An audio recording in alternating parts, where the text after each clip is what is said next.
Hello again, App State fans. The A-Game is here to catch you up on the week that was in Mountaineer sports. And what a full week of winning for many teams on campus. Football started spring practice, wrestling had a match against Duke, and the softball team even got their first win of the season. And that's only to name a few, Ashley. It's going to be a packed show full of App State sports. You're not going to want to miss Candace Cooper's interview with new defensive coordinator Brian Brown and an update from the baseball and softball teams as they begin their seasons. So stay right here because you're watching the A-Game on AppTV.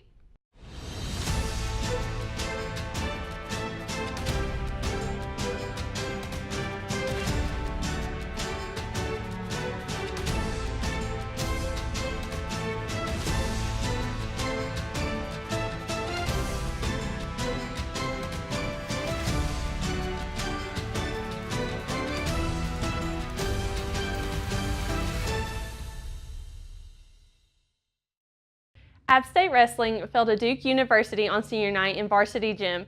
The Mountaineers lost 25-17 after the Blue Devils claimed two 5-point wins in the last two matches due to technical falls.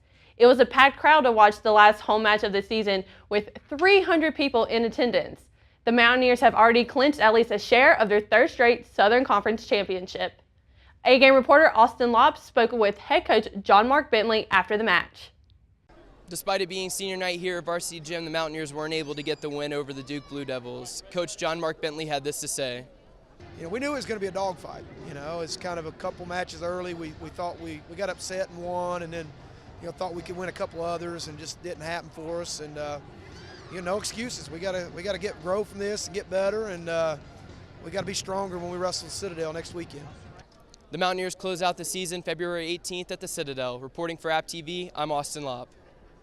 The App State women's basketball team lost an overtime thriller 73-68 against Coastal Carolina over the weekend. Trailing by 10 points with just over 2 minutes left, the Mountaineers went on an 11-1 run to force overtime against the Chanticleers. Lucretia Stanley played one of her best games of the season, scoring 24 points on the game, including 9 points in the last 2 minutes. Stanley also hit back-to-back threes at the end of regulation that forced overtime, including the game-tying three with just under 3 seconds remaining.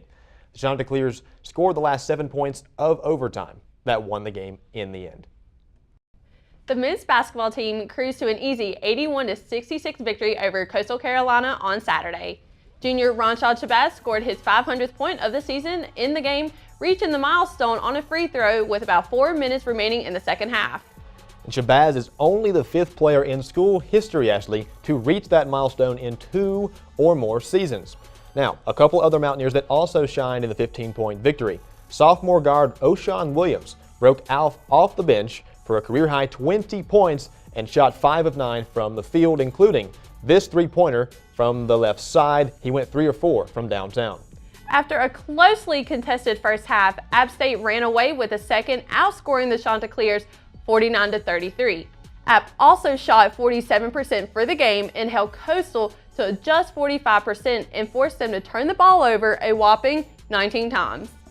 This win also puts the Mountaineers at 6-7 on the year in the Sun Belt, 2 wins in a row, including those 2 wins on the road. They come back home now to play Troy and South Alabama before they go back on the road to finish with Coastal Carolina at the end of the year.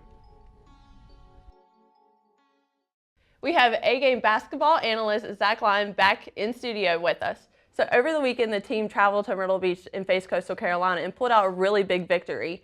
But one of the big stories was Shabazz's 500th point from the free throw. Do you think this could make him a possible contender for Player of the Year?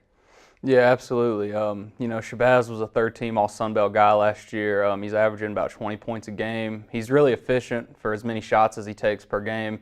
He's one of the captains on our team. He's a good team leader. He's just a great overall player. There's great company in the Sun Belt that he's mentioned with, so it'll be a tough competition to win. But yeah, he's definitely a contender. All right, big week coming up. Got South Alabama on Thursday, and then Troy this coming Saturday. What do you need to see from the team this week, Monday, Tuesday, Wednesday, as they practice to get ready for those big couple of games? Yeah. One thing that Fox always preaches is, he always keeps in mind of our guys' legs, especially this time of year in February, guys kind of get wear down, they're tired. So I think, Fox will be big on making sure they're getting the right treatment throughout the week, making sure we're going through our scout well, and just making sure we're prepared. That's the main thing, is just being prepared and focused. And do you think with the South Alabama game coming up on Thursday that it'll be kind of like a revenge game since they should have won down there the first time? Right, yeah, we went to South Alabama the first time, and we hung with them. It was a pretty tight game. We had the lead in the second half. They made a big run. We were never able to withstand it. So yeah, South Alabama is definitely going to be a big game, just for the fact that our guys believe we should have beat them the first time. So 2 things I've already asked you before that I'm going to ask you again is, first of all, this team apparently doesn't need to have great assist numbers to win games. They've past 2 games that they've won, one of them they had 8 assists, and then this past recent win was only 5. So apparently that's not a big issue. They can manage to win games when they're not passing the ball all that well. But to me, one thing that I think maybe you can comment on this too is that App State needs to do better at controlling other teams' runs, because a lot of time they'll get out in a big to 10, 15-point lead, and then they'll allow the other team to come back into the game. Is that the mindset where they're at, or is that the other team just being able to combat what they're doing on offense? Yeah, I think we still kind of struggle with that. The beginning of the season in non-conference, we really preached upon getting over the second half hump. We would always have great first halves, whether it was at VCU, when we played Iowa State, and we could never get over that second half hump. I think that's something that's been on our guys' mind the whole year, and I think it kind of plays with them sometimes. But I think eventually we'll get over that. We've had some comebacks, against Coastal, they were up on it. They came back and they were up 9 points on us, and we came back. So I think stuff like that has helped the guys out this season. All right, well, thanks for joining us once again, Zach, and we'll look forward to seeing you guys at home this Thursday and Saturday as you look to get above 500 for the first time in 2 months. So we look forward to that. Thanks again. All right, stay with us. We've got more coming up on the A game. Football is back in action for spring practice. We've got coverage from the sidelines of that, and also we get to sit down with the new defensive coordinator of the football team, Brian Brown. That's all next on the A game. You know what, guys? There's a lot of tree branches and dry brush over here. We should probably move the bonfire over there.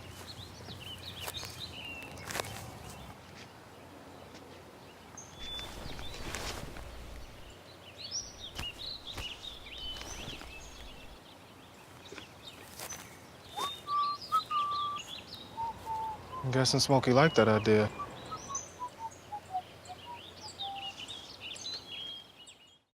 Welcome back. The App State football team just wrapped up the first week of spring practice after only a 7-week break from their bowl game victory. A-game reporter Brittany Zavasky was at practice and talked with a few key defensive players and head coach Scott Satterfield. The Appalachian State football team has completed their first week of spring practice here at Kidd Brewer Stadium. Both offense and defense worked hard throughout this practice, but the defense was especially fired up. Coach Satterfield and defensive players Tay Hayes and Clifton Duck love the energy they saw and say they're using spring practice to target areas they don't get to focus on during the regular season. Just getting better every day. I mean, loving the competition. Every day coming out here learning something from other guys, learning something from Coach Brown, learning something from my other players. So, I mean, just trying to get to my best every day. And by the time we play September 1st, I want to be the best player I can be. So. In spring, you get to work on your weaknesses. During the season, you don't really get to work on your weaknesses because you're game prepping and you don't really want to change up too much. But in the spring, you can try new techniques or try to adjust things as you see them. And Coach Brown get to coach us more closely on the smaller things. Well, I'm happy with the energy that we've had out here this past week. We've got 4 practices in, and the guys are flying around. It looks like we have a lot of good team speed, and I think anytime you have that, it gives yourselves an opportunity. Now then it comes down to assignment, and that's kind of what we're working on. We're getting a lot of reps with a lot of young players. So far it's been great, and we got to continue it when we get back on Monday. The football team will continue to practice throughout the month of February up until their final practice on March 2nd. Reporting for the A-Game, I'm Brittany Zavasky. After 5 seasons of defensive coordinator Nate Woody at the helm for the football team, Woody and co-defensive coordinator Scott Sloan have each taken new opportunities at different schools.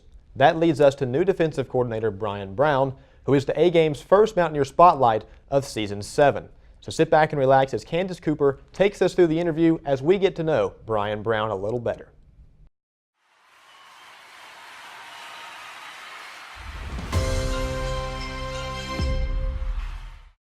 Welcome to this edition of Mountaineer Spotlight. I'm here with Brian Brown, who is the new defensive coordinator for the App State football team. Thank you so much for joining me today. Hey, I appreciate you guys for having us. Yeah. So my first question for you is, for 6 seasons you were the defensive back coach. Can you kind of tell me how you think that prepared you for going into this new position? Well, I just think knowing what the whole defense has to do in order in the passing game as well as the run game, it most definitely prepares you to be able to be a defensive coordinator. So calling it from the back end, I think that's one of the things I've always wanted to do. And just being under Coach Woody taught me a lot, as well as Coach Sloan as well. So we all understand what everybody's job was supposed to do on the defensive side of football, with the linebackers, the D-line, as well as the outside backers in the passing game and the run game. So that's very important. So I think just studying Coach Woody, how he calls things, and just figuring out my new little flavor on my own, I think we'll be okay defensively. So now that you're over the whole defensive unit, do you want to take strategic things that have been implemented in past seasons, or do you want to kind of put your own touch on those things? No doubt. Want to most definitely continue to keep what we've been doing and add a little bit to it as well. So we always want to have a little wrinkle here and there, on the defense side of football every week, game planning wise. But most definitely, I mean, what we've been doing here the last 6 years, as well as last 5 with Coach Woody, has most definitely been a help to our football team. And there's no need to change it. If it's working, don't change it. So we want to continue to keep doing what we're doing. And spring practice has been going on for almost a week now. Can you tell me, now that you've got a little bit of a feel for the team, what's one goal that you have for your players for this season? Well, hopefully they won't get into it a little bit where I won't have this little Band-Aid on my eye that I got today. But no, I know these guys are getting after it, each and every play, each and every day.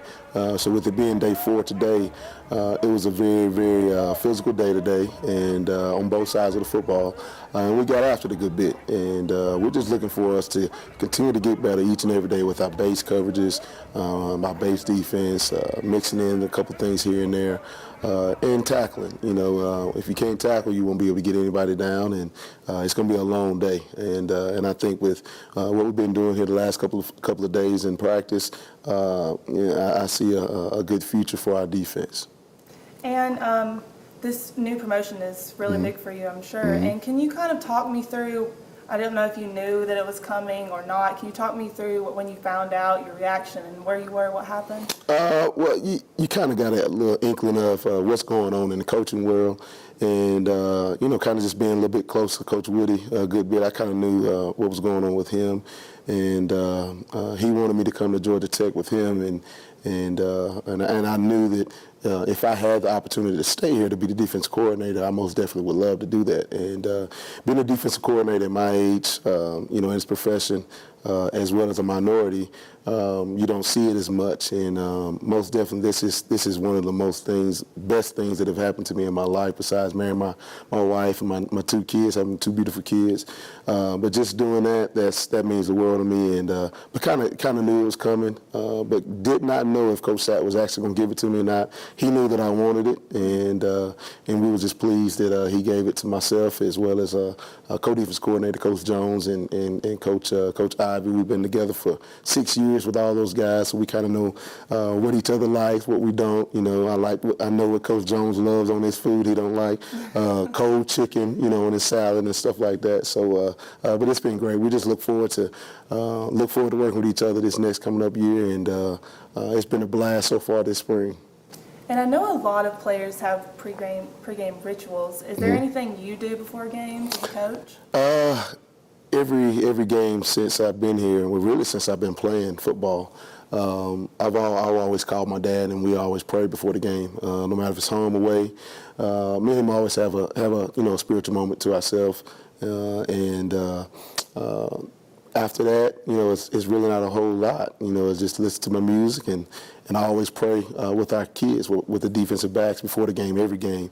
So I guess you could say that's a ritual as well. So every game we go in the shower, whether we home or away, we'll get in the big showers, and we'll say a prayer, and we'll go from there and get ready to rock and roll. That's awesome. And final question for you. we were up here watching spring practice out there, and a lot of the players seemed very fired up. Can you kind of tell me the atmosphere out there at practice today? It was a lot of juice today. Because yesterday wasn't a great day for the defense, and today we just want to come out and have fun. That's why I told them, hey, just come out here and have fun, stop all the thinking, and just play fast and play with a lot of emotion, play with a lot of passion, with a lot of fire, and do your job. If those guys do their job, and that's with any defense in the country, every defense has to be fit like a puzzle. And if we fit our defense just like a puzzle and fit it correctly, that's when you see a lot of juice and a lot of emotion out there on that football field. And usually when that happens, that means that the defense is winning on that day. Or vice versa. Same thing with the offensive side of football. If they are making a lot of plays, they got the juice, and we don't have the juice that day. So, but we just love having all our juice men out there playing fast today. Awesome. Well, thank you so much for Appreciate sitting down with me today. Thank you. Congrats on your promotion. I really appreciate it. We're excited about watching the upcoming season. Appreciate it. We're excited as well. Thank you, guys. Thank you. And that's all for this edition of Mountaineer Spotlight. I'm Candace Cooper. That was Candace Cooper at Kid Brewer Stadium with our new defensive coordinator, Brian Brown.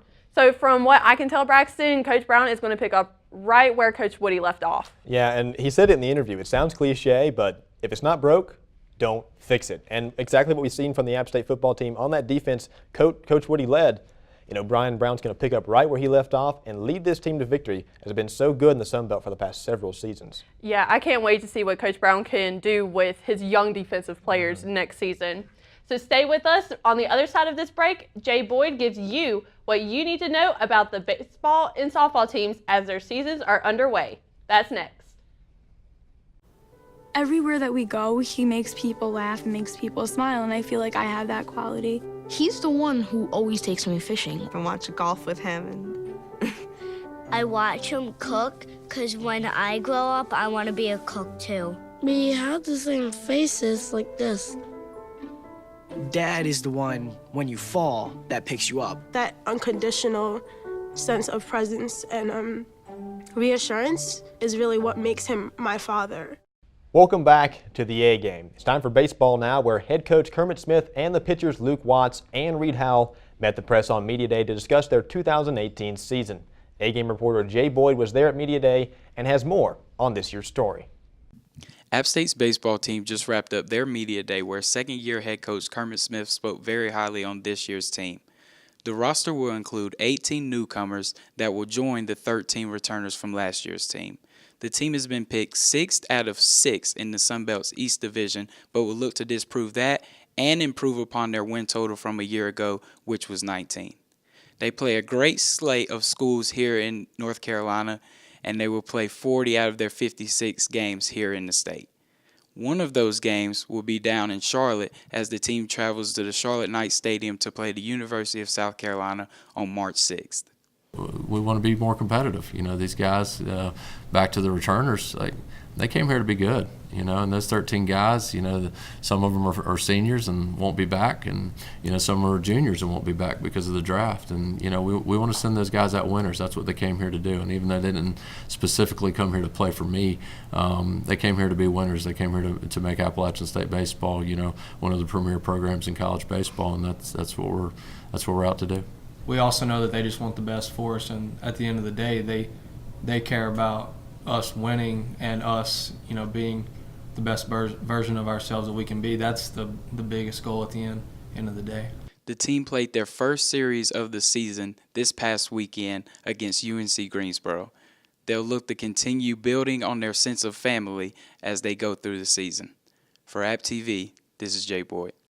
App State softball also had media day with Coach Shelly Horner and players Allie Walters and Callie Kirkendall, where they talked about their upcoming season. Jay Boyd has more again from Media Day. App State softball team just held their media day as they prepare to address their 2 Sun Belt wins from a year ago, while introducing their new head coach, Shelly Horner. Horner commented on the team building a family-like atmosphere while using everyone's strengths to create their puzzle. It's all about the team. I have said that from day one. I said that, you know, in my press conference. It is team first mentality, and you have to accept your role at that time. It may not be the role that you want, but you've got to accept it at that time. And then if it's not what you want, you've got to work harder. And being a piece of the puzzle, is it's a piece of our big puzzle. You are just a little piece because we don't win with just one pitcher. We don't win with just one big home run. It has to be everybody from base running to, defense. We all bring something different. And so Allie could look at me one day and be like, hey, Callie's determined today. Like, maybe that can rub off on my teammate. And so that was kind of my look at it, is like, if I'm determined and I can be a positive influence on my teammates, then that rubs off, and we just carry on that tradition throughout the season. The team held their season opener on Friday against Mercer as they continue to build their strengths. For the A Game, this is Jay Boyd. That was Jay Boyd at softball's Media Day, and this is their first weekend series when they suffered a loss against Buffalo and then a win against Morehead State. The Black and Gold lost 5-2 against Buffalo, but rebounded quickly in Game 2, dominating Morehead State 15-8. The Mountaineers scored in 5 straight innings against Morehead, recorded 16 hits in 35 at-bats, and if you're taking notes at home, 6 Mountaineers players recorded a multi-hit game in their 15-8 win. The team will be on the road again this Friday to play in the Black and Gold tournament at Alabama State. For the 3rd straight season, the wrestling team has won at least a share of the conference championship. Our player of the week goes to sophomore Gavin Londoff, who won his match Thursday against Duke. Londoff is now 18-9 on the season, going 5-1 in those duels. And now when the RPIs came out just last week, Londoff was ranked 25th in the country in his weight division. Something that's also interesting about Londoff is that when he came to tour campus, one of his best friends, Colby, was with him, and they just fell in love with the scenery here at App State. Outside of wrestling, Gavin also enjoys hanging out with his friends and binge watching his favorite shows on Netflix. With 1 match left of the regular season, we're excited to see how Gavin and the team finish in the Southern Conference Tournament before heading to the NCAA Tournament.